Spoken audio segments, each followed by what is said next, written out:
what is this album quest exactly? Greenstrax's idea is, well, pretty clever, actually. Think like Football World Cup rules, but for music albums. He takes his whole library, sorts albums randomly into groups of 4, listens to them, like, a lot, and then ranks them. Top 2 go through, bottom 2 are out. Elimination style. Exactly. It's this really passionate, structured way for him to figure out what he thinks is the absolute peak from his own collection. And what I find really fascinating is that mix. You know, it's methodical, almost like a science experiment. Yeah. But it's also super personal. It's all about his experience listening. Today, we're looking at episode 34 of his quest. The title is great. It's a big enough umbrella, but it's always me that ends up getting wet. Classic. Huh. Okay. So yeah, we'll unpack Group 34, who's in it, Greenstrax's thoughts, how he reacted to each one, and obviously how he ranked them in the end.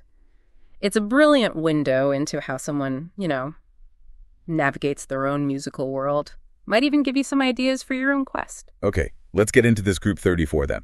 So the contenders are Whitesnake's Come and Get It, okay. Simon and Garfunkel, Bridge Over Troubled Water. A classic. Ghost in the Machine by the Police, and Slippery When Wet by Bon Jovi. Wow. Okay. Right. Straight away, that's a pretty diverse group, huh? It's spanning different kinds of rock, folk rock. What jumped out at you seeing that lineup?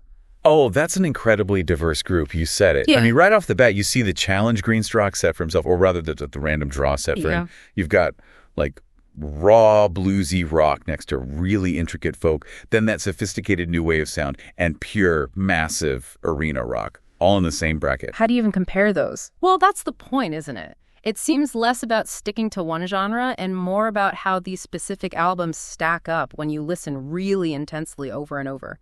That random grouping is, I think, key to the whole thing. It makes him face maybe his own biases and just judge the listening experience itself. And that often brings out, you know, strengths or weaknesses you might miss if you just casually put a record on. Right.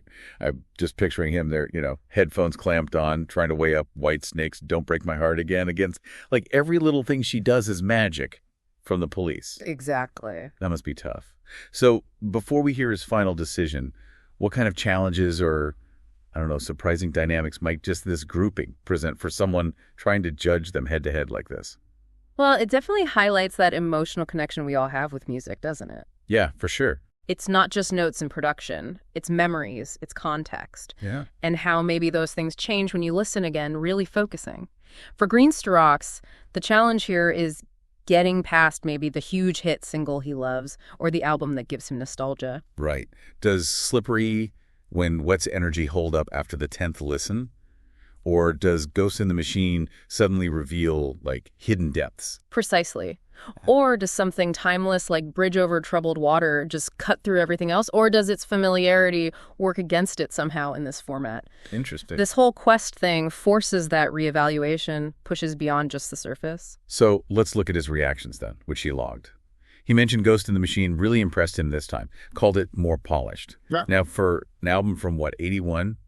What might polished mean there? What might he be noticing now? Yeah, that's a great observation he made. Polished for the Police back then. Well, it could definitely point to how they were evolving in the studio. Ghost in the Machine was definitely a step away from their earlier, maybe more raw punk reggae sound. They were getting into more complex arrangements, more layering. Maybe Greenstrax is picking up on, I don't know, Stuart Copeland's syncopation more, or the way Sting's bass lines were getting richer, or Andy Summers' guitar textures were becoming more sophisticated, things that maybe got lost behind how catchy the big singles were. Right. Makes sense. It shows how focused listening can change your appreciation for a band's journey. Yeah. Totally. And then there's Bon Jovi, Slippery When Wet. He acknowledged John's vocals, Sambora's guitar, and obviously Living on a Prayer. Still a powerhouse for him, it seems. Well, Slippery When Wet is just, it's built for impact, isn't it? An anthem machine. Yeah. And its strength is definitely that immediate power. The big question in a quest like this is, does that kind of high energy impact sustain itself when you listen critically, repeatedly, next to maybe more subtle albums? Good point. The fact it still hit hard for Greenstrax says a lot about its actual craft. Okay, now, Simon and Garfunkel. Bridge Over Troubled Water. He said it grew with every listen, noted Paul Simon's musicianship, but still found it a bit quirky in places. Quirky. For Bridge Over Troubled Water, What do you think he might mean by that? It's such a huge, acclaimed album. That is interesting, isn't it? And that's where the whole subjective thing really shines through. Yeah. Quirky for that album. Maybe it refers to its sheer stylistic range, which is obviously brilliant, but maybe it feels less cohesive than a straight rock album when you're comparing them back to back like this. You've got folk like El Condor Pasa, then gospel sounds, even that kind of rock and roll number Cecilia. True, it jumps around a bit. Right. For some people, that amazing diversity might feel less like a single unified vibe compared to albums that stick to one sound. That also kind of suggests that even a stone cold classic can show you different sides, maybe not all positive for that listener when you put it under the microscope. Fascinating. And lastly, Whitesnake. Come and Get It. Had the big track, Don't Break My Heart Again. Some good blues rock. But ended up fourth for Greenstraws. Didn't make the cut. Yeah, Whitesnake from that period is classic blues rock. Yeah. Loads of energy, Coverdale's voice. Mm-hmm. For it to come forth in this specific group, well, it just shows how tough the competition was in his ears. It suggests that maybe, while it delivered exactly what you expect, solid, enjoyable rock and roll, perhaps it didn't offer the same kind of developing complexity or surprise that he found in the others after listening so many times. Fair enough.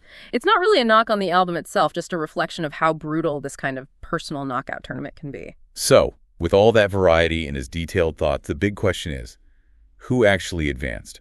Who impressed him enough in Group 34?